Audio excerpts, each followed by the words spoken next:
Topic पढ़ने वाले हैं बेटा जीएसटी में। दो टॉपिक, एक है हमारा असेसमेंट और एक है हमारा ऑडिट। असेसमेंट और ऑडिट के सेक्शन जो है वो 60 से लेके 66 तक है। 60 से लेके 64 तक का जो टॉपिक है वो डील करता है बेटा किस चीज़ को, असेसमेंट को, और 65 और 66 किसको डील करता है, ऑडिट को। ये सारे के सारे सेक्शंस किसके हैं, सीजीएसटी के। दोबारा बोल रहा हूँ, 60 से लेके 66 तक का सेक्शन क्या है बेटा, असेसमेंट एंड ऑडिट। 60 से लेके 64 डील करता है असेसमेंट को और 65 और 66 डील करता है ऑडिट को। ठीक है, पहले सारे टॉपिक का जरा ब्रीफ समझ लो, सेक्शंस के ब्रीफ समझ लो। सेक्शन 60 में जो असेसमेंट होता है वो होता है प्रोविजनल।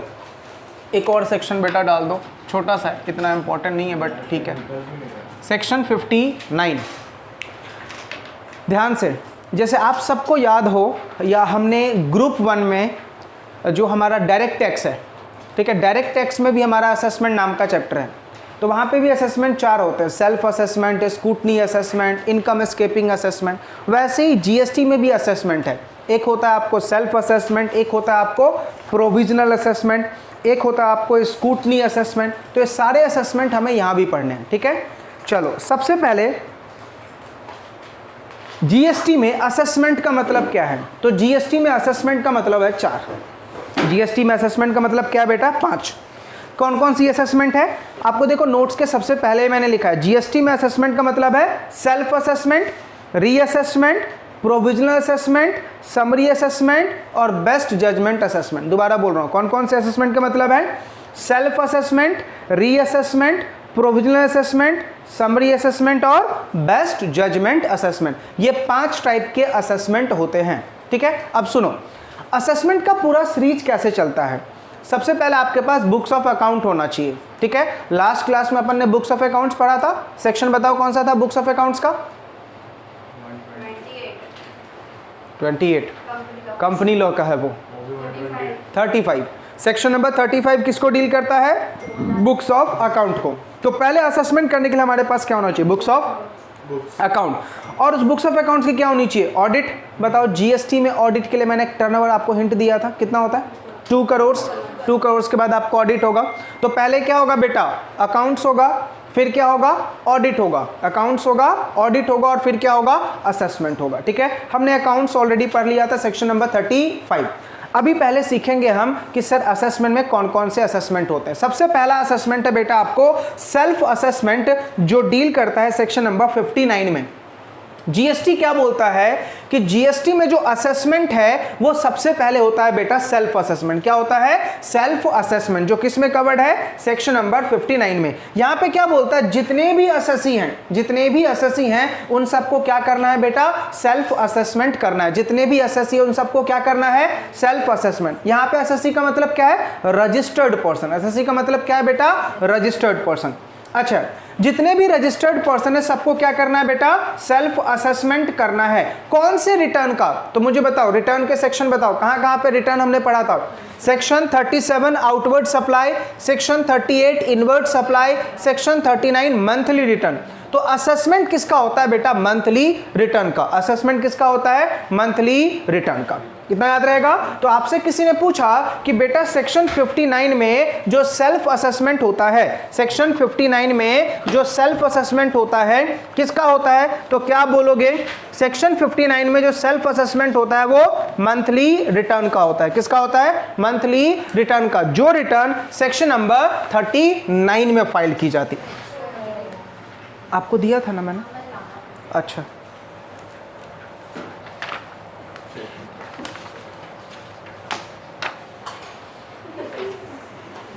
हाँ, चलो जल्दी बताओ। सेक्शन नंबर 59 का मतलब क्या है बेटा, सेल्फ असेसमेंट। और ये कौन करेगा, असेसी खुद करेगा, on the basis of return furnished under section number 39। याद रहेगा, यस गेट बंद करो।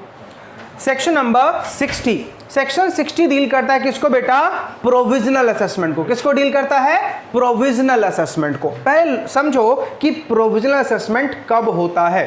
जैसे मान लो मुझे डिपार्टमेंट ने 59 में क्या बोला, अमित तुम अपना असेसमेंट खुद से कर लो, ठीक है, लेकिन मैं बेटा मुझे जीएसटी का ABCD नहीं पता, रिटर्न कैसे फाइल करते कुछ भी नहीं मुझे आता, और ज़्यादातर मुझे पता कंफ्यूजन किस बात को लेके है, मैं जीएसटी के अंदर में गुड्स को क्लासिफाई नहीं कर पा रहा हूं। जैसे फॉर एग्जांपल मोबाइल को मैं क्या बोलूं, कैमरा बोलूं या घड़ी बोलूं या मिरर बोलूं या वॉकी टॉकी बोलूं या कैलकुलेटर बोलूं, क्या बोलूं? क्लासिफिकेशन मुझे नहीं पता, ठीक है। दूसरा, मुझे किसी भी गुड्स का रेट नहीं पता, तो मैं डिपार्टमेंट को क्या बोल रहा हूं कि सर आपने तो 59 में ये बोला है सेल्फ असेसमेंट, लेकिन मुझे तो करना नहीं आता, तो एक काम करो आप मेरा असेसमेंट कर दो। इसको बोलते हैं प्रोविजनल असेसमेंट।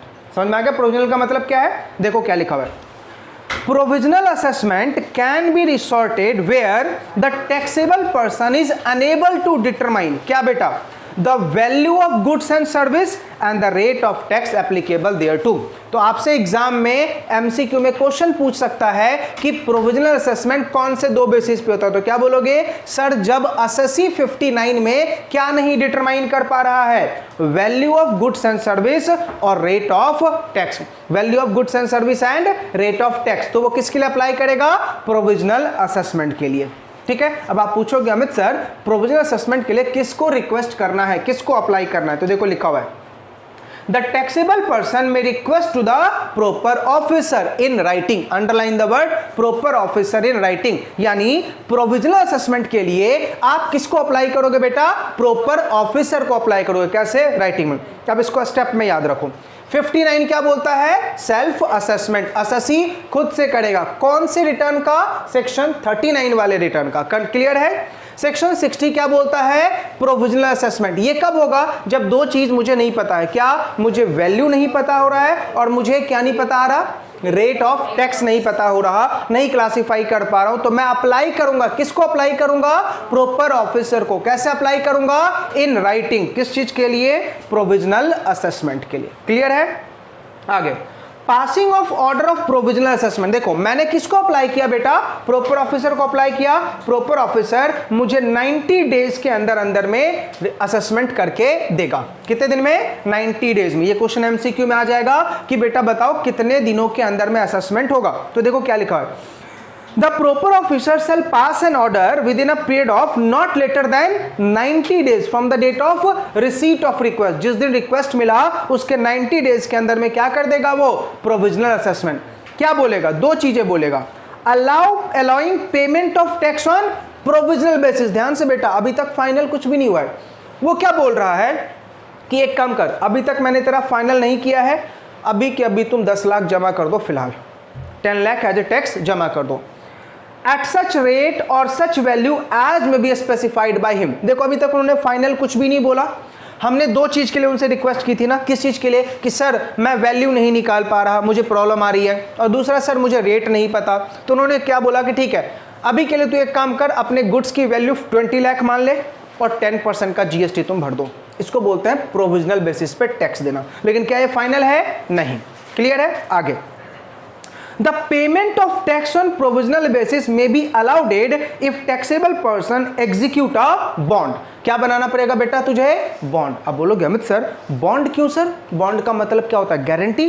तो जो टैक्सेबल पर्सन है वो गारंटी दे रहा है कि सर अगर कल के दिन फ्यूचर में आपने अभी प्रोविजनली कितना मेरा इनकम बता दिया, 10 लाख, कल के दिन ये भी तो हो सकता है कि फ्यूचर में जो वैल्यू है वो 10 की जगह 15 हो जाए, 20 हो जाए, 30 हो जाए, और ये भी हो सकता है कि 10 की जगह वो 8 हो जाए, 9 हो जाए, 7 हो जाए। मतलब अभी जो इनकम आपने प्रोविजनली असेस किया है वो इनकम बढ़ भी सकता है और कम भी सकता है। इसी के लिए बॉन्ड बनाते हैं। तो बॉन्ड से क्या होगा? एक गारंटी मिल जाएगा कि अगर इनकम बढ़ गया तो हमें बढ़े हुए इनकम के ऊपर टैक्स देना होगा, इनकम कम हो गया तो जो हमने ज्यादा टैक्स पे किया उसका हम रिफंड डिमांड कर सकते हैं। समझा? आगे, विथ सच श्योरिटी और security as the proper officer deemed fit. मतलब बॉन्ड आपको एक पर्टिकुलर फॉर्म पे बनाना है और उसमें गारंटी देना है, सिक्योरिटी देना है कि मैं आपको पैसा पे कर दूंगा। आगे, binding the taxable person for payment of the difference between the amount tax as finally assessed and the amount of tax provisionally assessed. मतलब फाइनल असेसमेंट और प्रोविजनल असेसमेंट के बीच का जो डिफरेंस होगा वो आपको पे बैक करना होगा। इसके लिए आप लाइबल हो, आप एक्नॉलेजमेंट दे रहे हो। क्या दे रहे हो? एक्नॉलेजमेंट दे रहे हो। आ रही है बातें समझ में? पक्का?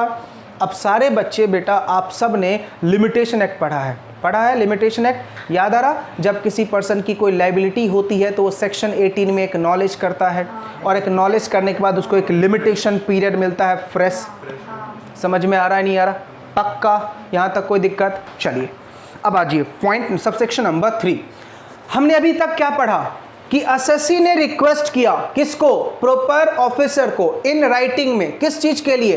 प्रोविजनल असेसमेंट के लिए। कौन से ग्राउंड पे? 2 ग्राउंड पे, वैल्यू नहीं डिटरमाइन कर पा रहा और रेट उसको नहीं पता। तो डिपार्टमेंट ने जिस दिन उसने रिक्वेस्ट किया उसके 90 डेज के अंदर में उसको क्या डिटरमाइन करके दे दिया? एक इनकम और टैक्स का रेट, और क्या बोला? फिलहाल के लिए तुम इतना पे कर दो, फिलहाल के लिए तुम इतना पे कर दो। लेकिन साथ में क्या साइन करवा लिया? बॉन्ड, और इस बात की गारंटी ले ली से कि कल के दिन अगर जो डिफरेंस अमाउंट होगा उसके लिए तुम लायबल होगे। तो कहने से this bond is an acknowledgement कि मैं अपनी लायबिलिटी को एक्नॉलेज कर रहा हूं फ्यूचर में।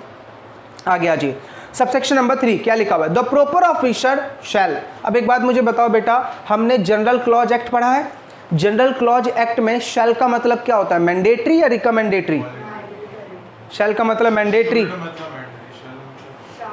शैल का मतलब मैंडेटरी, मे का मतलब रिकमेंडेटरी। इसका मतलब क्या है? The proper officer shall with in a period of not exceeding 6 month. मतलब नाउ प्रॉपर ऑफिसर के ऊपर बाउंडिंग है कि भैया 6 महीने के अंदर में तू फाइनल करके देगा। समझा? तो 6 month from the date of communication of order issued under section 61। बताओ बेटा सेक्शन 61 में कौन सा ऑर्डर था? सेक्शन 61 में कौन सा ऑर्डर था? प्रोविजनल के लिए जब मैंने अप्लाई किया था। समझा? तो लॉ मेकर क्या बोल रहा है? सेक्शन 61 में जो ऑर्डर कम्युनिकेट किया था, किसका ऑर्डर कम्युनिकेट किया था? प्रोविजनल का किया था ना, वहां के 6 मंथ के अंदर अंदर में फाइनल हो जाना चाहिए। आगे, pass the final assessment order after taking into account such information as may be finalized। मतलब 6 महीने के अंदर में क्या हो जाएगा? फाइनल हो जाएगा। लेकिन सर अगर 6 महीने के अंदर में नहीं कर पाया तो क्या कुछ एक्सटेंशन है? बोला हाँ, एक्सटेंशन मिल सकता है और 6 महीने का, लेकिन आपको पूछ के आना पड़ेगा। किससे बेटा? ज्वाइंट कमिश्नर से और एडिशनल कमिश्नर से। ठीक है सर, 6 + 6 मंथ का ओरिजिनल, 6 महीने का एक्सटेंशन बाय ज्वाइंट कमिश्नर और कमिश्नर। सर और कुछ एक्सटेंशन मिल सकता है? बोला yes, by commissioner maximum 4 years, maximum 4 years. हाँ हाँ बताता हूँ, नॉट एक्सीडिंग 4 ईयर्स लिखा हुआ है, देखो ध्यान से। 6 ओरिजिनल है प्लस 6 और प्लस 4 तो क्या हो गया? 1 साल तो ये हो गए और 4 साल ये हो गए। टोटल कितना हो गया? 5 साल। टोटल कितना हो गया? 5 साल। यानी मैक्स टू मैक्स आपको 5 ईयर्स के अंदर तक में क्या कर देना है बेटा? असेसमेंट कर देना है। आ रही है बातें समझ में? बताओ 6 महीने का एक्सटेंशन कौन देगा? ज्वाइंट कमिश्नर और एडिशनल कमिश्नर, यानी जेसी और एसी। ठीक है, और 4 ईयर्स का एक्सटेंशन कौन देगा? कमिश्नर। कोई दिक्कत यहां तक?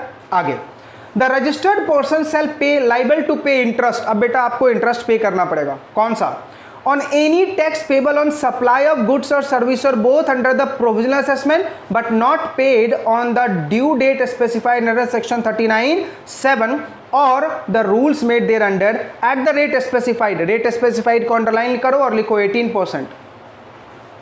From the first day due after the due date of payment of tax in respect of the said supply of goods or services or both till the date of actual payment where the amount is paid before or after the issuance of order for final assessment। ध्यान से देखो, ये वाला point आपको बहुत ही ध्यान से समझना है। अब हम पूरा डेट के साथ बेटा करते हैं। मान लो एक पर्सन है मिस्टर ए। मिस्टर ए ने प्रॉपर ऑफिसर को अप्लाई किया। किसके लिए बेटा? प्रोविजनल असेसमेंट के लिए अप्लाई किया। कब अप्लाई किया? डेट लिखते हैं, 1 जनवरी 2022 को अप्लाई किया। ठीक है, तो मुझे बताओ प्रोविजनल असेसमेंट प्रॉपर ऑफिसर कब तक करके दे देगा? तो with in 90 days. With in 90 days. तो 90 डेज क्या हो जाएंगे बेटा? जनवरी पूरा, यानी जनवरी का 31, फरवरी का 28 और मार्च का 31, हो गया 90, हो गया ना? तो 31 मार्च 2022 तक उनका क्या आ जाएगा? प्रोविजनल असेसमेंट का ऑर्डर आ जाएगा। क्लियर है? अब मुझे बताओ, जब वो अप्लाई करेगा 1 तारीख को, तो बताओ क्या क्या होगा? एक बॉन्ड साइन करके देगा, बॉन्ड साइन करेगा ना, और अप्लाई किस में होना चाहिए? राइटिंग में होगा। ठीक है, बॉन्ड किस बात की साइन करके देगा? कि भैया जो भी एक्स्ट्रा टैक्स आएगा मैं पे कर दूंगा। ठीक है, चलिए अब देखो क्या लिखा होता है, फाइनल असेसमेंट कब तक आ जाना चाहिए? 6 मंथ ऑर्डर से। तो मान लो प्रोविजनल असेसमेंट का ऑर्डर यहां तक दे सकता है। वो ऑर्डर आया कब? 28 फैब 2022 को ऑर्डर आ गया प्रोविजनल का। तो यहां पे क्या आया बेटा? प्रोविजनल असेसमेंट का ऑर्डर आ गया। ठीक है, यहां तक ऑर्डर वो दे सकता था। ये ड्यू डेट हो गया ना ऑर्डर देने का, और उसने इस दिन ही दे दिया। तो अब यहां से 6 मंथ, चलो यहां से 6 मंथ क्या आएगा बेटा? फैब, मार्च, अप्रैल, मई, जून, जुलाई, अगस्त। ठीक है, 31 अगस्त 2022। ध्यान से देख रहे हो, इधर मैंने डेज काउंट किया, इधर मंथ काउंट कर रहा हूं। समझ में आ रहा? क्योंकि वहां पे क्या लिखा हुआ था? 90 डेज, मंथ नहीं लिखा हुआ था। तो ये 6 मंथ है। चलो और 6 महीने मिलेंगे। परमिशन बताओ किसका परमिशन लेना पड़ेगा? ज्वाइंट कमिश्नर और एडिशनल कमिश्नर का। यहां से 6 महीना और, मतलब कौन सा हो गया? अगस्त के बाद सितंबर, अक्टूबर, नवंबर, दिसंबर, जैन, फैब। 28 फैब 2023। ठीक है, अच्छा यहां से और एक्सटेंशन बाय किसका बेटा? कमिश्नर, 4 इयर्स का, यहां से 4 साल। तो ये कौन सा साल है? 23, 24, 25, 26, 27। 28 फैब 2027 यहां तक आएगा। करेक्ट है? चलिए ये हमारा पूरा प्रोसीजर है। लॉ मेकर क्या बोल रहा है कि भैया जब तुम फाइनल असेसमेंट का ऑर्डर आ जाएगा तो ऑर्डर का टैक्स भी देना है और साथ में इंटरेस्ट भी देना है। चलिए अब दोबारा से यहां से शुरू करते हैं। जो प्रोविजनल असेसमेंट का ऑर्डर आया 28 को, उसमें लिखा हुआ था कि आपकी लायबिलिटी है अभी के लिए 20 लाख। ठीक है, और इसके ऊपर आपको टैक्स देना है 10%। तो बताओ उस टाइम मैंने कितना दे दिया होगा? 20 लाख सप्लाई का और 10% टैक्स, मतलब 2 लाख रुपए। यानी गवर्नमेंट को मैंने उस टाइम 22 लाख रुपीस दे दिया। करेक्ट है? चलिए अब मान लेते हैं कि जो मेरा फाइनल असेसमेंट का ऑर्डर आया वो यहीं पे आ गया। ठीक है, कब आ गया? तो मान लेते हैं ये डेट क्या था? 31 अगस्त तक ना मेरे पास फाइनल असेसमेंट का ऑर्डर 31 जुलाई 2022 को आ गया। फाइनल असेसमेंट समझ में आ रहा कुछ? उनके पास टाइम क्या यहां तक दे सकता है एक्सटेंशन ले लेके, लेकिन पहला तो 6 महीना ही है ना। उन्होंने 6 महीने के अंदर में 31 जुलाई 2022 को मुझे फाइनल असेसमेंट का ऑर्डर दे दिया, और इस ऑर्डर में लिखा हुआ था मुझे 40 लाख पे करने हैं। कितना? 40 लाख। करेक्ट है, और रेट ऑफ जो टैक्स रहेगा, अब जो मेरा रेट ऑफ टैक्स आ गया वो मान लेते हैं 12% का आ गया फाइनल में। समझ में आ गया? पक्का? अब बताओ बेटा मैंने ऑलरेडी कितना उनको पेमेंट कर दिया है? 22 मत काउंट करो, 2 तो बेटा जीएसटी का अमाउंट है ना। ठीक है, हमने उनको ऑलरेडी 20 लाख पे कर दिया है। तो अब मैं क्या बोलूँगा? सर 40 लाख में से 20 लाख मैं आपको पे कर चुका हूँ, मतलब मैं अभी आपको रिमेनिंग 20 लाख पे करूँगा और इसके ऊपर मैं 12% दूंगा। ठीक है, और अब जो ये मेरा पेमेंट है ये कब हो जाना चाहिए था? इस डेट को जब मैंने सप्लाई किया, लेकिन पेमेंट मैं आपको अभी कर रहा हूं, तो अब इसके ऊपर क्या लगेगा? इंटरेस्ट। अब पता है इंटरेस्ट कहां से काउंट करोगे? जिस महीने में तुमने प्रोविजनल असेसमेंट के लिए अप्लाई किया था। कब अप्लाई किया था मैंने? 1 जनवरी 2022 को। मुझे बताओ जैन का रिटर्न कब फाइल करते हैं? फैब को 20 तारीख। फाइनल रिटर्न बेटा 39 वाला 20 को ही जाएगा ना। तो तेरा मीटर शुरू हो जाएगा कब से? 20 फैब से, यानी 21 फैब से। समझ में आ रहा? 21 फैब से। और ये सिलसिला कब तक चलेगा बेटा? अब ऑर्डर तो इस दिन आया, लेकिन तुम टैक्स का पेमेंट कर रहे हो कब? 31 अगस्त 2022 को। कब टैक्स का पेमेंट कर रहे हो? 31 अगस्त 2022 को। क्योंकि इस महीने का रिटर्न था ना, आपने इसी महीने के रिटर्न को प्रोविजनली असेस करने के लिए बोला था ना। इसकी लायबिलिटी कब राइज होती है? रिटर्न वाला चैप्टर पढ़ाया था, जैन की महीने की लायबिलिटी अगले महीने की 20 तारीख। तो तुम्हारी लायबिलिटी तो 20 की थी ना, तुमने 20 तक नहीं पे किया ना। चलो क्या पे करोगे आप? पूरा इंटरेस्ट। देख रहे हो दर्द कितना है? अब सोचो, जो लोग जीएसटी नहीं पढ़ रखे हैं उनकी तो सामत है। अगर गलती से उन्होंने डिपार्टमेंट को भेज दिया कि सर आप मेरा इनकम असेस कर दो, देख रहे हो इनकम असेस करने का उनका चार्ज है इंटरेस्ट। इससे अच्छा मैं 25 रुपये में चार्टेड अकाउंट को ना रख लूँ, या 10,000 का फीस देके मैं सीए को रख लूँ। आ रही है बातें समझ में? अगर इंटरेस्ट के उसमें डिपार्टमेंट के चंगुल में अगर मैं पकड़ा गया तो क्या ले लेंगे मेरा वो इंटरेस्ट, और ह्यूज इंटरेस्ट है बेटा 18%। ठीक है, अब दूसरा सुनो कहानी। ये 40 लाख की जगह 10 लाख आ गया, 40 लाख की जगह 10 लाख आ गया, करेक्ट है। अब मैं उनको क्या बोलूंगा? भैया मैंने तुझे कितना दिया था? तूने बॉन्ड बनाए थे, चलो 10 लाख वापस करो। ठीक है, अब डिपार्टमेंट लेट दे रहा है मुझे, पता है क्या बोल रहा है? ठीक है मैं भी इंटरेस्ट दूंगा लेकिन 6%। और कहां से? जब ऑर्डर आया ना उसके बाद से, और उसके बाद फाइनल ऑर्डर आया उसके बाद से, और उसमें भी मुझे ग्रेस दे। अगर मैं इतने टाइम में दे दिया तो नो इंटरेस्ट, और इसके बाद दूंगा तो इंटरेस्ट। देख रहे हो पूरा गेम? नहीं, यहाँ जो ऑर्डर आया था, कब आया था? ये वाला जुलाई वाला ऑर्डर आया था ना, जुलाई वाला। वो लोग उसके बाद से हमें इंटरेस्ट देंगे, उसमें भी ग्रेस टाइम देंगे कि 1 महीने के अंदर में दे दिया तो नो इंटरेस्ट, 1 महीने के बाद दूंगा तो इंटरेस्ट। देख रहे हो लूट कैसी मची हुई है?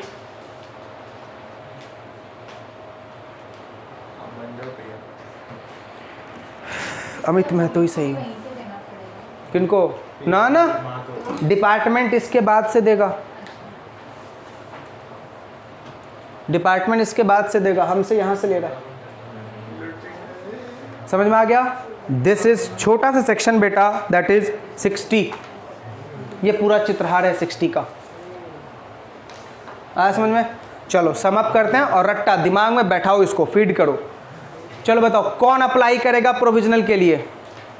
असेसी। किसको? प्रॉपर ऑफिसर को।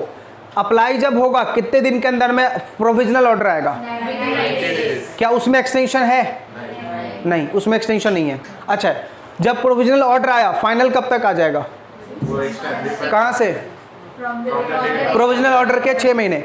क्या 6 महीने से एक्सटेंशन है? और 6 महीने का कौन देगा? ज्वाइंट और एडिशनल। अच्छा, और कोई एक्सटेंशन है? कितना? 4 महीने का। कितना? 4 साल का कौन देगा? अब हम भी एक रिक्वेस्ट करें कि सर हमें भी ऐसा ही ऑर्डर दे दो कि हम 3 महीने में अगर पे नहीं कर पाए टैक्स तो हम चले जाएंगे जेसी के पास और लेके आ जाएंगे 3 महीने का और एक्सटेंशन, और वहाँ भी नहीं पे कर पाए तो आ जाएंगे 4 साल का एक्सटेंशन लेके। क्या हमें डिपार्टमेंट ऐसा देगा? कभी ना। हमारे ऊपर तो बंदूक लेके सवार है, भैया इस डेट को दे, अदरवाइज क्या ले लूँगा? इंटरेस्ट। वो भी कितने % से? 18%। ठीक है, चलो फाइनल ऑर्डर जब आया तो क्या देना पड़ेगा? Balance amount plus interest. Interest का कैलकुलेशन कब से? जिस मंथ में तूने अप्लाई किया था उस मंथ की लाइबिलिटी। अब बोलोगे अमित सर ऐसा तो कहीं नहीं लिखा हुआ। बेटा जरा सेक्शन 60 के सबसेक्शन नंबर 4 पे आओ, और वहां पे पहले पॉइंट में क्या लिखा हुआ है? सेक्शन नंबर 39 लिखा हुआ है। और 39 का तो ड्यू डेट यही था ना, 20 तारीख। सबके अलग अलग डेट थे, लेकिन हम नॉर्मली क्या बोलते हैं? 20 तारीख। वहीं से तुम्हारे ऊपर क्या शुरू कर देगा? वो इंटरेस्ट। आ रही है बातें समझ में? पक्का? कोई डाउट? पूरा माइंड में बैठ गया ये प्रोविजनल असेसमेंट?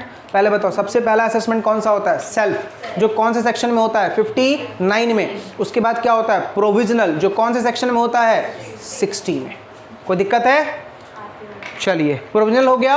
अब आते हैं बेटा सेक्शन नंबर 61, स्कूटनी। सेक्शन 61 क्या लिखा हुआ है बेटा? स्कूटनी। अब ये स्कूटनी क्या होता है चलो पढ़ के समझते हैं। The proper officer may scrutinize the return and related particulars furnished by the related person। पहला ही लाइन बहुत जोरदार। स्कूटनी तब होगा जब तूने रिटर्न फाइल किया हो। अगर तूने रिटर्न ही नहीं फाइल किया तो स्कूटनी नहीं होगा। मतलब तुमने 59 में खुद से अपना इनकम असेस कर दिया और रिटर्न फाइल कर दिया। अच्छा, जब तुझे खुद से रिटर्न फाइल करना नहीं आता तो तुमने प्रोविजनल अप्लाई किया, अप्लाई किया, सोच के बताना क्या प्रोविजनल का स्क्रूटनी होगा? क्यों भाई, अब काहे का स्क्रूटनी? तुम ही ने किया है ना, हमने थोड़ी किया है, समझा? तो अपन ने अप्लाई किया 59 में, ठीक है, और उनको कुछ डाउट आया तो क्या करेंगे वो? स्क्रूटनी। स्क्रूटनी का मतलब होता है जांच पड़ताल, इन्वेस्टिगेशन। देखो, the proper officer may scrutinize the return and related particular furnished by the registered person to verify the correctness of the return। तुमने जो फाइल किया है वो करेक्ट है या नहीं, इसको हम क्या बोलते हैं बेटा? स्क्रूटनी करना। ये डिपार्टमेंट करेगी ना? हाँ, ये डिपार्टमेंट है। सेल्फ असेसमेंट करता है तो हाँ, सेल्फ असेसमेंट का हमने भेज दिया, अब वो हमारे रिटर्न को स्क्रूटनाइज कर रहा है कि भैया तू जो भेज रहा है वो सही है गलत है, ठीक है। आगे, inform him the discrepancies notice. अगर उनको कुछ भी अलग दिखेगा तो वो आपको नोटिस देंगे और आपसे मांगेंगे क्या बेटा? एक्सप्लेनेशन, कि भैया रिप्लाई कर इसका, ठीक है। तो देखो, स्क्रूटनी जब आपने सेल्फ असेसमेंट करके खुद से रिटर्न भेजा और रिटर्न में कुछ भी प्रॉब्लम आ गया तो डिपार्टमेंट क्या भेजेगा? स्क्रूटनी। क्या भेजेगा? स्क्रूटनी का नोटिस। और स्क्रूटनी का नोटिस नहीं भेजेगा, पहले नोटिस भेजेगा कि भैया तेरे रिटर्न में ये सब चीज़ दिख रहा है मुझे गलत, चल उसका रिप्लाई कर। तुमने रिप्लाई दिया फिर भी वो खुश नहीं हुआ तो किसका नोटिस भेज देगा? स्क्रूटनी का। देखो क्या लिखा है, in case the explanation is found acceptable the registered person shall be informed accordingly and no further action shall be taken. तुम्हारा जो रिप्लाई था बहुत अच्छा था भाई, ठीक है। अब आ जाओ, in case no satisfactory explanation is furnished within a period of 30 days being informed by the proper officer or such further period as may be permitted to him, whether the registered person after accepting the discrepancies fail to take the corrective measure in his return of the month in which discrepancy accepted, तो अब आपके ऊपर proper officer section लगा देगा। कौन सा? 65, 66, 67, 73, 74। आई बातें समझ में? करेक्ट है। चलो अब ध्यान से बेटा इसको समझते हैं। तूने बता सेल्फ असेसमेंट कौन से सेक्शन में किया? 59 में। और किसको भेज दिया? प्रॉपर ऑफिसर को। अब प्रॉपर ऑफिसर ने तेरा रिटर्न देखा, उनको डाउट आया, तुम्हें क्या भेजा? एक नोटिस। उस नोटिस का रिप्लाई कब तक करना है? 30 डेज और extended time provided by the officer, ठीक है। रिप्लाई कर दिया, उनको रिप्लाई अच्छा लगा, अब आगे कोई कॉन्सिक्वेंसेस नहीं होगा, फाइनल होगा, टैक्स पे करो, इंटरेस्ट पे करो, खत्म। लेकिन उनको तुम्हारा रिप्लाई अच्छा नहीं लगा तो वो क्या करेंगे? क्या करेंगे? नोटिस भेज देंगे। किस चीज का? भैया अब तेरे ऊपर क्या क्या लगेगा? 65, 66, 67, 73, 74, ठीक है। अच्छा, 65 में क्या करवाएंगे वो? ऑडिट। 65 में पता है कौन सा ऑडिट है? Normal audit. अच्छा, 66 में है स्पेशल ऑडिट। दोनों हो सकता है, पहले नॉर्मल करवाएंगे, उनको नॉर्मल से भी तसल्ली नहीं मिली तो स्पेशल। अब बोलोगे अमित सर एक बात बताओ, ये नॉर्मल करवाया, नॉर्मल से भी तसल्ली नहीं मिला तो क्या करवा रहे हो? स्पेशल। सर इसके खर्चे कौन बियर करेगा? भाई डिपार्टमेंट। स्पेशल वाले का, नॉर्मल वाले का अपन बियर करेंगे, समझा। और उसके बाद क्या लगा देगा? 67, 73 और 74। पता है 73, 74 क्या है? 73 ये बोलता है कि तूने टैक्स नहीं पे किया या कुछ गलती हो गई, तेरा जेन्युइन इंटेंशन नहीं था, तो 73। और 74 जानबूझ के ऐसा किया। हाँ, तो 73 बोनाफाइड और 74 मैलाफाइड। तो उसकी बेटा अलग ही, उसके अलग ही फाइन पेनल्टी है, वो सब बाद में देखेंगे, अपने सिलेबस में तो नहीं है। याद नहीं है मुझे, 67 क्या है? याद नहीं है बेटा, 67 देखना पड़ेगा। क्लियर? चलो, तो बेटा याद हो गया, इतनी सारी बातें समझ में आ गई। कौन कौन सी बातें समझ में आ गई? सर 59 का जब असेसमेंट होगा उसके बाद हमारा स्क्रूटनी होगा और स्क्रूटनी में कुछ डिस्क्रिपेंसी पाया गया तो क्या लगा देंगे? 65, 66, 67, 73 और 74, ठीक है। स्पेशल ऑडिट का खर्चा डिपार्टमेंट करेगा, नॉर्मल ऑडिट का खर्चा बेटा अपन करेंगे।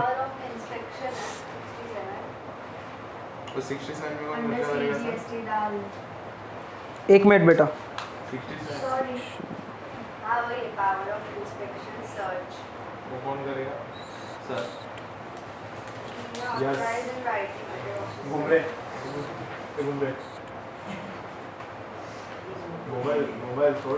सेक्शन 67 है बेटा, power of inspection, inquiry, scrutiny.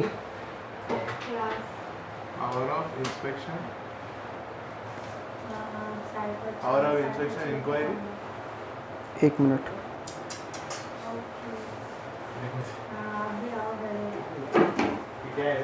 Power of inspection, search and seizure. हाँ अभी तो आए फोन हाँ 67 में क्या है बेटा? Power of inspection, inquiry, search and scissor.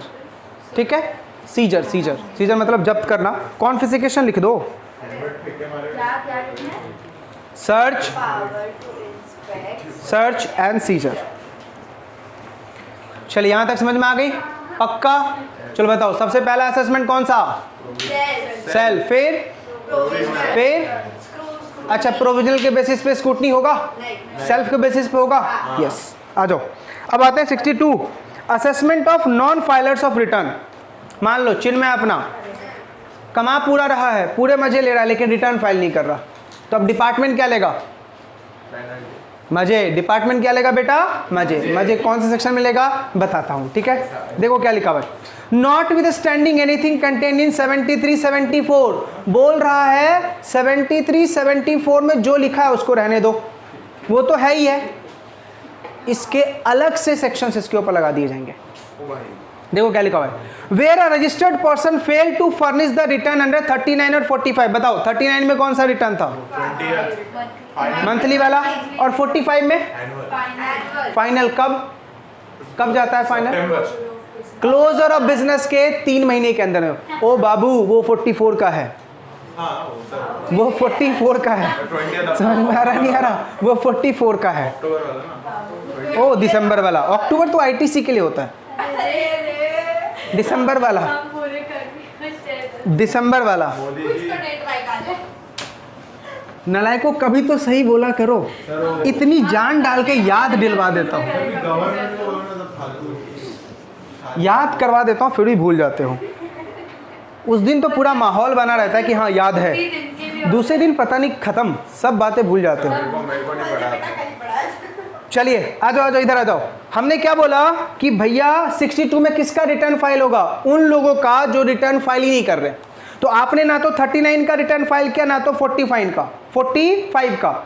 Even after service of the notice, मतलब ढीठ एसएससी है ये, ढीठ है। मतलब मान लो चिन्मय के ऊपर डिपार्टमेंट का नोटिस आया, ठीक है, नोटिस को टिश्यू पेपर समझ के फाड़ के फेंक दिया, करेक्ट है? नोटिस को टिश्यू पेपर समझ के फाड़ के फेंक दिया, इसको बोलते हैं डिपार्टमेंट का पहला लव लेटर। समझ में आया? अगर तुमने पहले लव लेटर का प्रॉपर रिप्लाई नहीं दिया तो देखो क्या होगा, the proper officer may proceed to assess the tax liability of the said person to the best of his judgement. Underline the word best of his judgement. और सुनो, ये कहानी तो मुझे बहुत अच्छे से समझाना आता है। देखो हुआ क्या, चिन्मय ने अपना रिटर्न भेजा, सॉरी नहीं भेजा, डिपार्टमेंट का चिट्ठी आया, पहला चिट्ठी आया, इसने चिट्ठी को फाड़ के फेंक दी या कोई रिस्पांस उसके ऊपर नहीं दिया, ठीक है। अब डिपार्टमेंट ने दोबारा चिट्ठी भेजी, ठीक है, उसका भी कोई रिप्लाई नहीं। तीसरे टाइम चिट्ठी बहुत जोरदार आता है। पता है उस चिट्ठी में क्या लिखा होता है? बेटा चिन्मय, आपकी इनकम हमारे अकॉर्डिंग से ज़्यादा नहीं, हमारे अकॉर्डिंग से बस इतना हमने असेस किया है, और ठीक है, इतना हमने असेस किया है, और by way of tomorrow, by way of tomorrow, ठीक है, आपको इतना टैक्स पे करना है, जाएगा चिन्मय। ठीक है। अब आपको नहीं लगता जिस पोजीशन में, जहां पे होगा, जिस हालत में होगा, भागता भागता किसके पास जाएगा भाई? डिपार्टमेंट। इसी को बोलते हैं best of his knowledge, best of his knowledge, ठीक है। लेकिन एक बात मुझे बताओ, बेस्ट ऑफ हिज नॉलेज मतलब क्या? डिपार्टमेंट को पहले चिन्मय के बारे में पता होना चाहिए। मान लो ऐसा तो नहीं है ना भैया इसका पान का दुकान, करेक्ट है, अब पान के दुकान में 10 लाख का इसका टर्नओवर है और डिपार्टमेंट नोटिस भेज रहा है इसको इतने का, तो सुप्रीम कोर्ट का आपको नहीं लगता ऑर्डर आएगा, भैया दिमाग ठिकाने पे है तेरा, ये क्या है, क्या भेज रहे हो तुम? समझ में आ रहा नहीं आ रहा? इसलिए लिखा हुआ है बेस्ट ऑफ हिज जजमेंट, मतलब पहले समझ, जिस एसएससी को तू नोटिस भेज रहा है ना, उसकी इनकम कितनी हो सकती है। समझ में आया?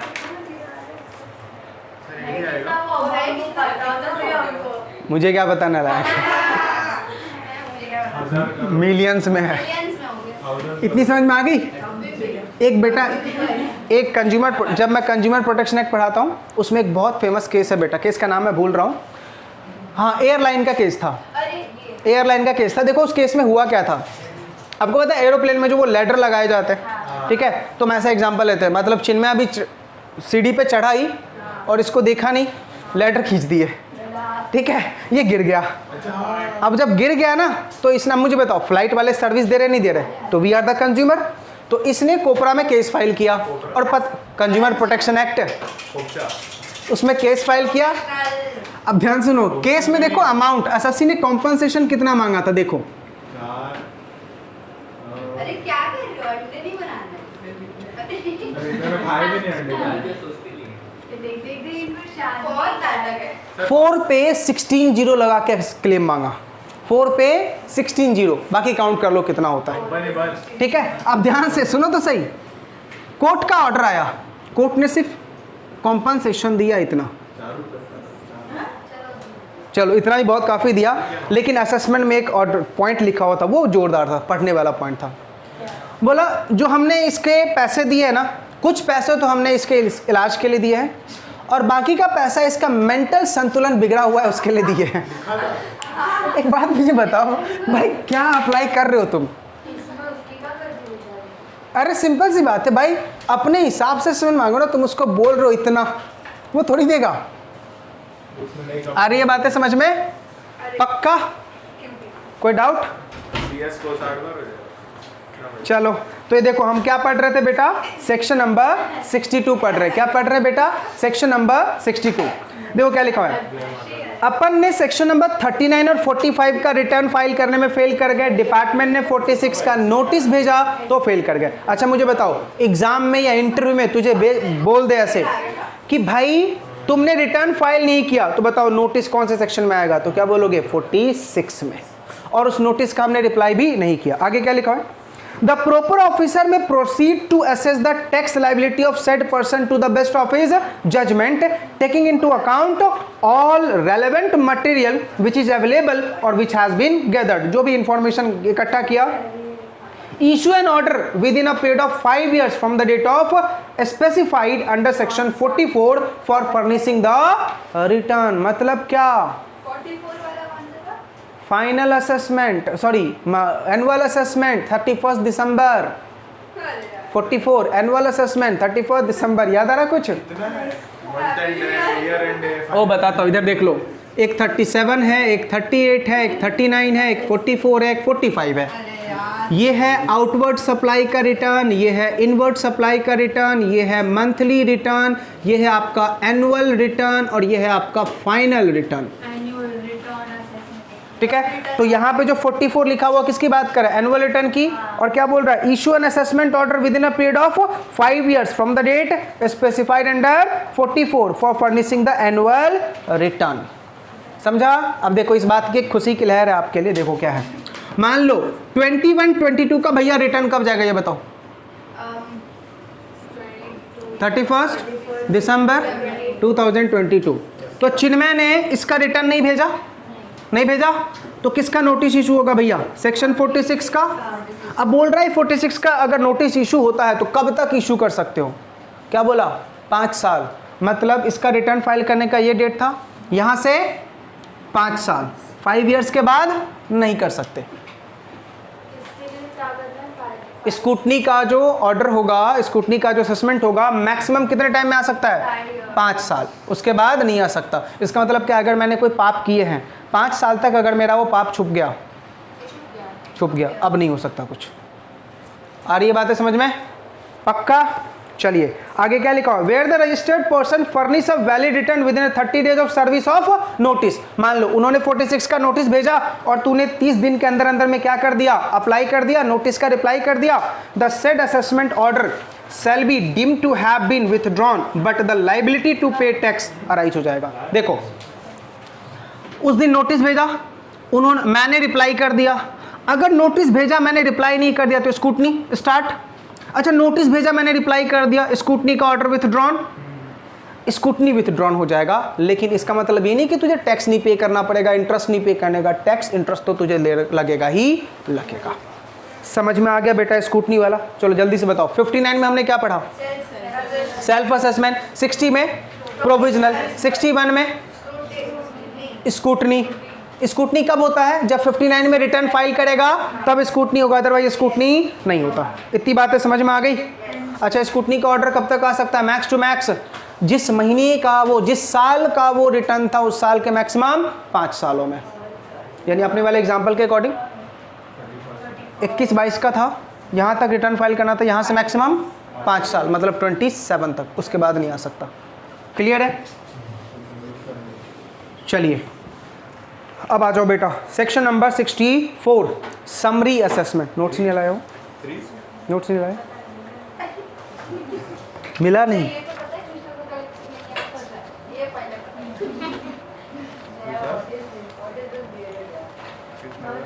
है। लास्ट क्लास में दिया था ना मैंने, क्या लिखा है बैग में? अभी एक्स्ट्रा नहीं है। देखो section number 64 summary assessment in case of in certain special cases. 64 ही पढ़ रहे हैं ना? हाँ लिया 63। अच्छा 63, sorry sorry my fault. Section 63 not, ओ नला किधर देख हाँ भटक गया। ये अलग नशे में। Section 63 assessment of unregistered person. Unregistered person मतलब जो जिन्होंने रजिस्ट्रेशन नहीं करवाया है। क्या वो लोग 23 वाले लोग होंगे? हाँ 23 वाले लोग नहीं होंगे, क्योंकि वहां लिखा हुआ है नो रजिस्ट्रेशन। मैं क्या बोल रहा हूँ, तुम 22 और 24 वाले थे और फिर तुमने रजिस्ट्रेशन नहीं करवाया। लेके आती है।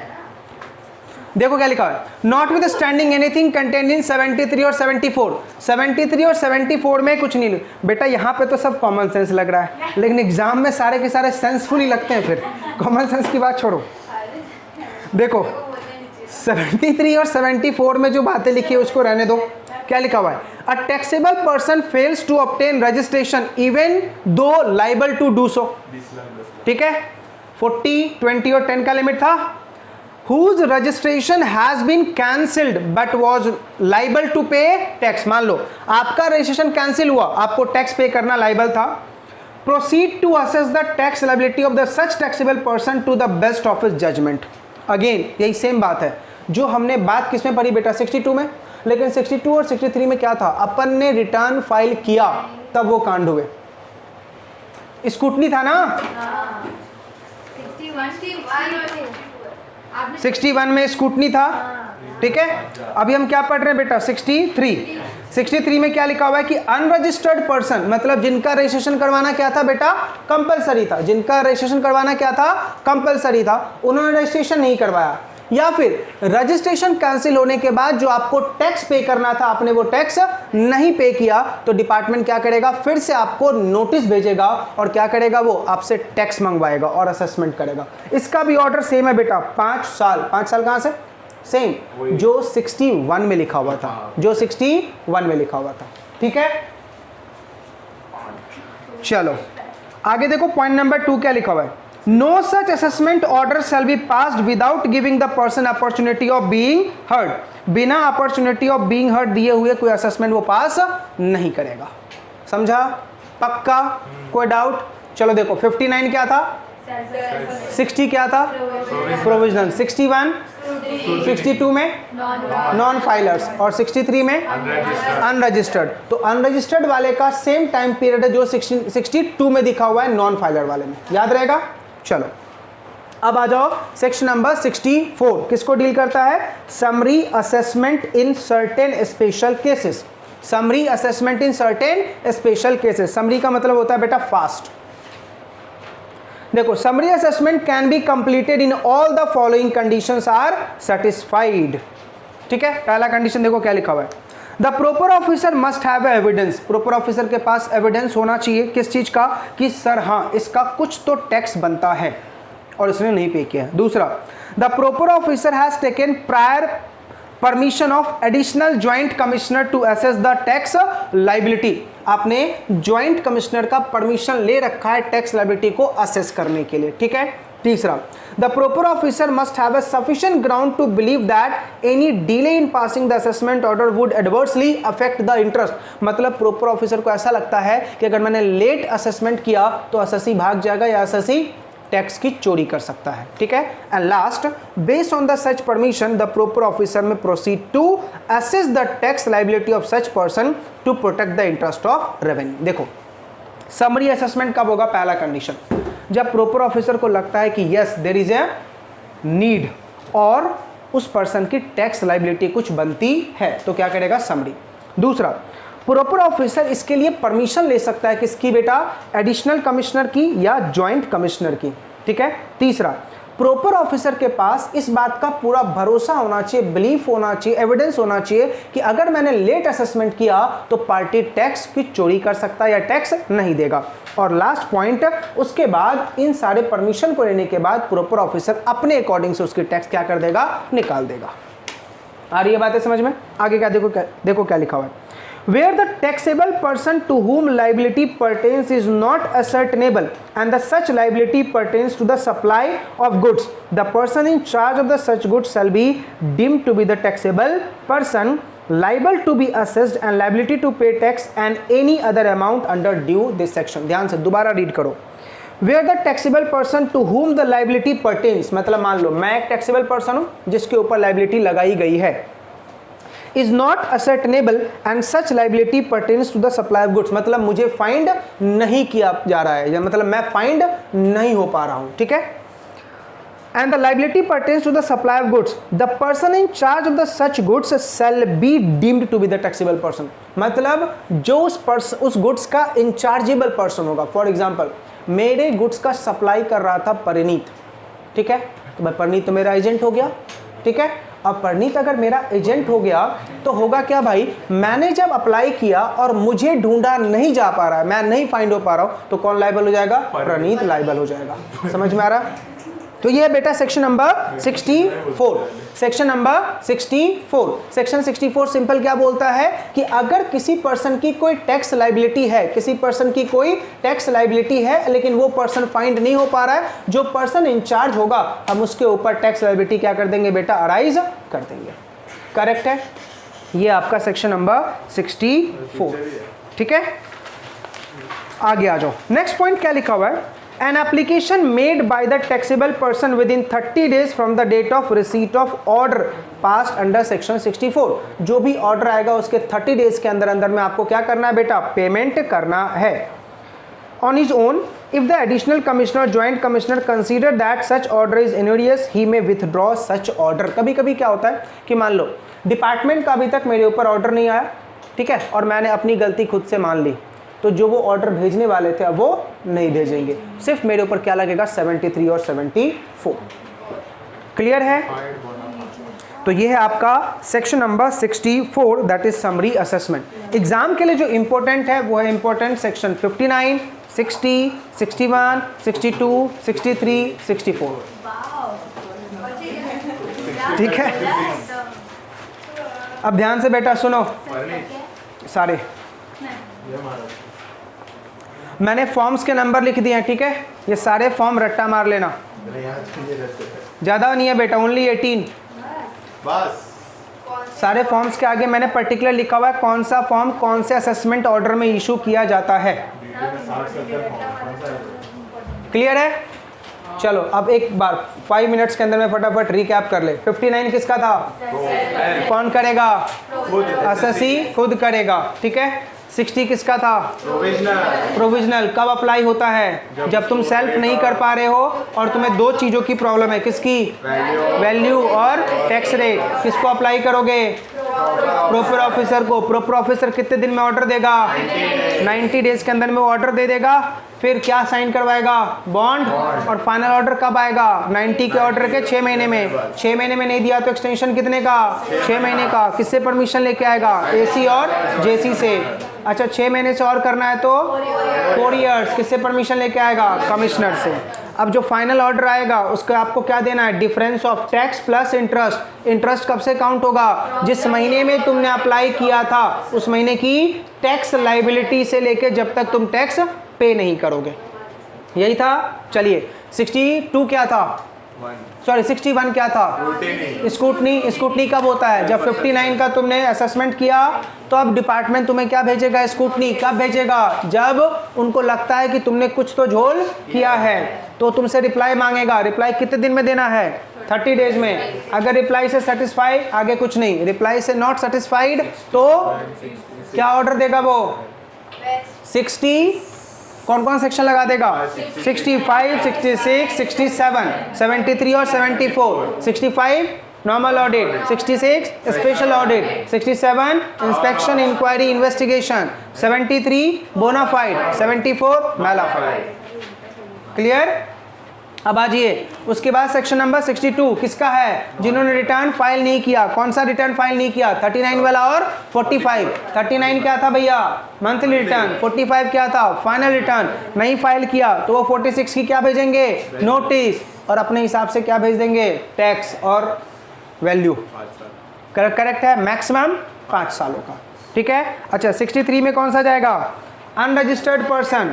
अनरजिस्टर्ड पर्सन मतलब तुम्हारा रजिस्ट्रेशन मैंडेटरी था या रजिस्ट्रेशन कैंसिल होने के बाद बची हुई टैक्स तुमने नहीं पे किया तो क्या जाएगा? Again notice. और नोटिस कब तक? वही 5 साल। 62 वाला जो था वही। 64 क्या है बेटा? समरी। कब होगा समरी? जब डिपार्टमेंट को लगता है कि यस तेरे अगेंस्ट टैक्स लायबिलिटी है। दूसरा, तुमने टैक्स नहीं पे किया है, या फिर अगर हम इसको लेट नोटिस भेजते हैं तो ये टैक्स की चोरी कर लेगा। तो जितना जल्दी वो क्या कर देगा? असेसमेंट कंप्लीट करेगा, उससे क्या मंगा लेगा? Tax plus interest. और ये नोटिस किसको जा सकता है? जिसकी लायबिलिटी है उसको, या फिर वो नहीं है तो जो भी उसका पर्सन इन चार्ज है उसको जाएगा। करेक्ट है? बाकी फॉर्म नंबर्स आप खुद रीड कर लेना। अब देखो GST ASMT असेसमेंट का फुल शॉर्ट फॉर्म है, समझा? तो इससे आपको याद रहेगा कि असेसमेंट के लिए सारे फॉर्म कौन से वाले हैं? ASMT वाले। 01 से कहाँ तक? 18 तक। ठीक है। चलिए ये हमारा खत्म हो गया बेटा असेसमेंट। अभी करेंगे ऑडिट। अभी क्या करेंगे? ऑडिट। क्लियर है? ऑडिट के सिर्फ कितने सेक्शन हैं? 2 सेक्शन। कौन कौन से? 65 और 66। चलो सबसे पहले बात करते हैं सर ऑडिट होता क्या है? बताओ ऑडिट का मतलब क्या होता है? Examination of books of account. बताओ GST में बुक्स ऑफ अकाउंट कौन से सेक्शन में मेंटेन किया था?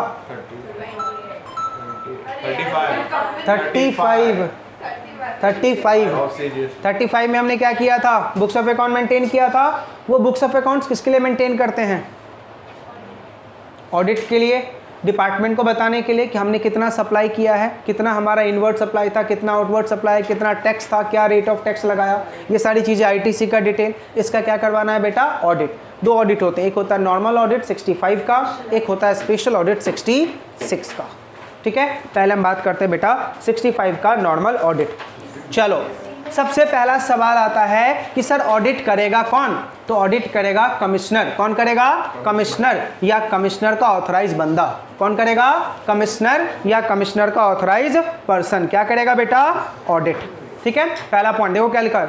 द कमिश्नर और any officer authorised by him by way of general or special order may undertake audit of any registered person for such period at such frequency and in such manner as may be prescribed। मतलब कितने period का होगा, कितने साल का होगा, वो सब कौन डिसाइड करेगा?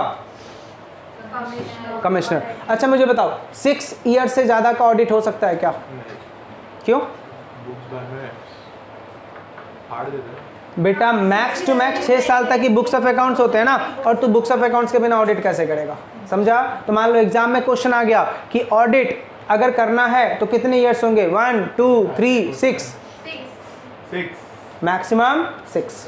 आ जाओ second point. The officer referred under 65(1) जिसको भी भेजा है बेटा ऑडिट करने के लिए, ऑडिट कहाँ पे जाके करेगा? रजिस्टर्ड प्लेस पे। जो भी आपका प्रिंसिपल प्लेस ऑफ बिजनेस है उसका जाके वो क्या करेगा? ऑडिट। लेकिन ध्यान से ऑडिट करने से पहले 15 डेज पहले आपको क्या जाएगी बेटा? नोटिस। ठीक है। आगे 3 महीने के अंदर में ऑडिट कंप्लीट कर देना है। कहाँ से 3 महीने? जिस दिन असेसी ने डॉक्यूमेंट सबमिट किया या फिर जिस दिन ऑडिटर ने ऑडिट स्टार्ट किया। डॉक्यूमेंट सबमिट और auditor start, whichever is later, whichever is later. क्या बोला मैंने? डॉक्यूमेंट सबमिशन और ऑडिट जहां से स्टार्ट हुआ, विच एवर इज लेटर, वहां से 3 महीने के अंदर में क्या कर दोगे? वहां से 3 महीने के अंदर में क्या कर दोगे बेटा? असेसमेंट। 3 महीने के अंदर में क्या कर दोगे? असेसमेंट, सॉरी ऑडिट करके दे दोगे। ठीक है, आगे। During the course of audit the authorise officer may require the registered person. क्या बेटा, जब तुम ऑडिट करोगे उस टाइम याद ये रखना है, जब तुम ऑडिट करोगे तो ऑडिट करने टाइम में जो ऑडिटर है, जो आया है ऑडिट करने के लिए, जो ऑफिसर था, उस जो रिस्पॉन्सिबल ऑफिसर था बुक्स ऑफ अकाउंट को मेंटेन करने के लिए, जो भी ऑडिटर आपसे डॉक्यूमेंट मांग रहा है, इंफॉर्मेशन मांग रहा है, you are responsible to provide. समझा? देखो क्या लिखा हुआ है, during the course of audit the authorised officer may require the registered person to afford him the necessary facility to verify the books of account और the other documents to furnish such information as may required. ठीक है, जो जो मांग रहा है उसको दे दीजिए। आगे क्या होगा? कंक्लूजन ऑफ ऑडिट होगा, 30 डेज में इसकी रिपोर्ट चली जाएगी। किसको बेटा? रजिस्टर्ड पर्सन को। क्लियर? और कुछ भी गलत पाया गया तो 73 और 74 लगा देंगे। ठीक, अच्छा मुझे बताओ, ऑडिट का नोटिस जाएगा कितने दिन पहले?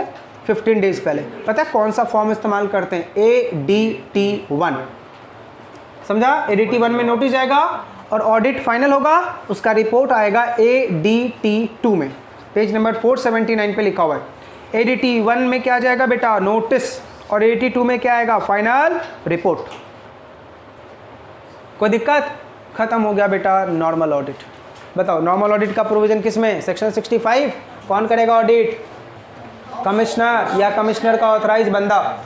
जो भी जाएगा ऑडिट करने के लिए कितने दिन पहले नोटिस दोगे? 15 डेज पहले। कौन से फॉर्म में? ADT1 में। जो भी पर्सन ऑडिट करने के लिए आया है उसको सपोर्ट करेगा कौन? एग्जिस्टिंग ऑफिसर और एम्प्लॉय जिनके पास बुक्स ऑफ अकाउंट्स है।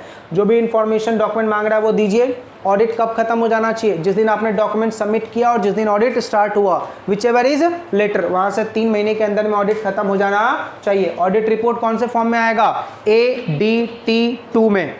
ADT2 में। कोई दिक्कत? चलिए सर कोई दिक्कत नहीं। अब आ जाइए स्पेशल ऑडिट लास्ट। बताना जरा सेक्शन नंबर 64 किसका था? 65 वेरी गुड, समरी। अच्छा 61 स्क्रूटनी, 60 59 और 62 नॉन फाइलर और 63 64 याद हो गया? इतना याद करवाने के बाद ही मुझे दुख पता कब होता है? जब सेकंड क्लास में जब पूछता हूँ ना तो याद नहीं रहता, तब ऐसा लगता है कि दिल बाहर आ गया है, फिर दोबारा अंदर जाता है। भावनाओं को कंट्रोल। आ जाओ नालायको। दर्द नहीं है बेटा, दर्द इस बात का है कि इतनी मेहनत से पढ़ाने के बाद याद क्यों नहीं हो रहा। आ जाओ सेक्शन नंबर 66। किसकी बात कर रहे हैं बेटा अपन? Special audit. किसकी? Special audit. चलिए देखिए, सबसे पहले स्पेशल ऑडिट कब होगा? ठीक है, पहले देखो मैंने 3 कॉलम बना रखे हैं। एक में सबसेक्शन लिखा हुआ है, एक में टॉपिक लिखा हुआ है। क्या लिखा हुआ है? Special audit if the value not correct declared express input tax credit availed, excess input tax credit avail. देखो क्या लिखा हुआ है, स्पेशल ऑडिट जब तुमने वैल्यू सही नहीं दिखाया, जब तुमने वैल्यू सही नहीं दिखाया, ठीक है, एक्सेस इनपुट टैक्स क्रेडिट तुमने क्या कर लिया बेटा? अवेल कर लिया। एक्सेस इनपुट टैक्स क्रेडिट तुमने क्या कर लिया? अवेल कर लिया। तो क्या होगा? स्पेशल ऑडिट होगा। देखो क्या लिखा हुआ है, कौन करेगा special audit? An officer not below the rank of assistant commissioner. AC से नीचे वाला बंदा क्या नहीं कर सकता? स्पेशल ऑडिट नहीं कर सकता। लेकिन एसी से ऊपर वाले बंदे स्पेशल ऑडिट कर सकते हैं, लेकिन किससे परमिशन लेंगे? कमिश्नर से। ठीक है, अच्छा रीजन फॉर ऑडिट बताओगे भैया? रीजन बताना जरूर है कि तुम क्यों स्पेशल ऑडिट करवा रहे हो। ठीक है, अच्छा रीजन क्या होगा? 2 रीजन होगा। तुमने वैल्यू डिक्लेयर्ड नहीं किया, आईटीसी ज़्यादा क्लेम कर लिया, तो क्या होगा भाई? स्पेशल ऑडिट होगा। ठीक है, ऑडिट कौन करेगा? चार्टेड अकाउंटेंट या कॉस्ट अकाउंटेंट? कौन करेगा? Only chartered, only cost. हम किधर गए? हमारे सिलेबस से सर जीएसटी निकाल ही दो। दिल तोड़ दिया आपने तो ये बात लिख के। मच्छी पकड़े। ठीक है, आगे आ जाओ बेटा। टाइम, कोर्स क्या तो कर सकते हैं। हाँ जीएसटी सर्टिफिकेशन कोर्स जिसने किया वो कर सकते हैं। तो जो बच्चे अभी फाइनल में आ चुके हो ना, 7,000 रुपये और खर्च करो, जीएसटी सर्टिफिकेशन कोर्स के लिए अप्लाई कर दो। 6 महीने में एग्ज़ाम होता है, एग्ज़ाम पास आउट करो, you can become a auditor. Portion खत्म। अरे नलायक, उसमें पूरा जीएसटी के बारे में पूछता है, एग्जीक्यूटिव का पूरा सिलेबस है। ऐसे ही तुम एग्ज़ाम निकाल दोगे और उसमें क्लास जाना पड़ता है, ऑनलाइन क्लास है तो इसका ले लो डिग्री, जितने डिग्री मिलते हैं बेटा ले लो, 6 महीने की तो डिग्री है। आ जाओ, टाइम पीरियड फॉर ऑडिट। भैया ऑडिट कब तक खत्म हो जाना चाहिए? तो चार्टेड अकाउंटेंट और कॉस्ट अकाउंटेंट जिसको भी नॉमिनेट किया गया है 90 दिन के अंदर में ऑडिट खत्म कर देना और साइन करके रिपोर्ट सबमिट कर देना। किसको? असिस्टेंट कमिश्नर को। अच्छा 90 दिन में नहीं किया तो ठीक है, और 90 डेज़ का टाइम तुम्हें मिल सकता है। 90 प्लस 90, 180 डेज़ में क्या हो जाना चाहिए? ऑडिट हो जाना चाहिए। अच्छा 65 का ऑडिट कब तक हो जाना चाहिए? 65 का ऑडिट कब तक हो जाना चाहिए? 3 मंथ्स। अभी जस्ट 65 गया है, 3 महीने। कहाँ से 3 महीने? और बुक्स ऑफ अकाउंट सबमिट किया, विच एवर इज लेटर। क्या बोल रहा हूँ? 15 मैंने 15 नोटिस का। अच्छा देखना। चलो आगे देखो क्या लिखा हुआ है। Accounts to be audited even already audit. सबसे बड़ा दुख तो यही है भैया। क्या बोल रहा है? 65 में तेरा ऑडिट हो गया, डिपार्टमेंट को फिर से मन कर रहा है तुझसे मिलने का। आ जाओ सर, दिक्कत क्या है? समझ में आ रहा नहीं आ रहा? तो 65 का नोट ऑडिट हो गया, अब डिपार्टमेंट को तेरे बिना रहा नहीं जा रहा, तो वो 65 दोबारा भेजेंगे और क्या करेंगे? ऑडिट होगा। लेकिन हाँ भैया एक बात मुझे बताओ, तुम बार बार इसके ऐसे किसी के घर पे चले जाओगे तो बुरा लगेगा ना उसको, तो अपॉर्चुनिटी ऑफ बीइंग हर्ड उसको पक्का देना। समझ में आ रहा नहीं आ रहा? हाँ वो आएंगे, जरूर आएंगे। आगे क्या लिखा हुआ है? Expense to be borne by. ये जोरदार लिखा हुआ भैया, यही पढ़ के खुश हो गया दिल। ये क्या बोल रहा है कि स्पेशल ऑडिट का खर्चा कौन बियर करेगा? कमिश्नर। क्यों? आग तो उसी की लगी हुई थी ना भाई, स्पेशल ऑडिट की आग उसी को लगी हुई थी भाई, वही करेगा खर्चा। समझ में आ रहा नहीं आ रहा? आगे क्या लिखा हुआ है? ओ भैया अब ये जो है ना सबसे लास्ट वाला बात तो बहुत डेंजर है। क्या बोल रहा है कि अगर तुम्हारा चोरी पकड़ा गया तो 73 और 74। ये सेक्शन तो ऐसे याद हो गया जैसे MGT 14 है ना, MGT 14 हर एक जगह पे कहाँ पे आ रहा है ये? 73 और 74। अब आपको ऐसे नहीं लगता कि एक दिन तो 74 पढ़ लेना चाहिए? नहीं सर, उतनी दिल तो नहीं कर रही। आ जाओ ADT 3 में, ADT 3 और ADT 4 यहाँ पे 2 करना है बेटा। Direction for conducting the audit किस में होगा? ADT 3 में। अच्छा एक बात बताओ, स्पेशल नोटिस का ऑर्डर आएगा, सॉरी स्पेशल ऑडिट का नोटिस आएगा? जैसे नॉर्मल ऑडिट का नोटिस आया था ऐसे स्पेशल ऑडिट का नोटिस आएगा? पक्का आ सकता है? ओ भाई अगर स्पेशल ऑडिट का अगर नोटिस आएगा तो आपको नहीं लगता मैं सावधान हो जाऊंगा, सारे पाप कर्म छुपा दूंगा? इतनी देर नहीं बेटा, अगर मान लो 5 दिन का भी दिया, बिजनेसमैन के लिए 5 दिन काफ़ी है बेटा, 24 घंटे काफ़ी है। उसके इतने पंटर लोग होते हैं जो छुपा देंगे आगे। और मुझे बताओ सबसे ज़्यादा, चलो ठीक है वो बातें बाद में बताऊंगा। ADT 3 में क्या होगा बेटा? डायरेक्शन होगा। और ADT 4 क्या होगा?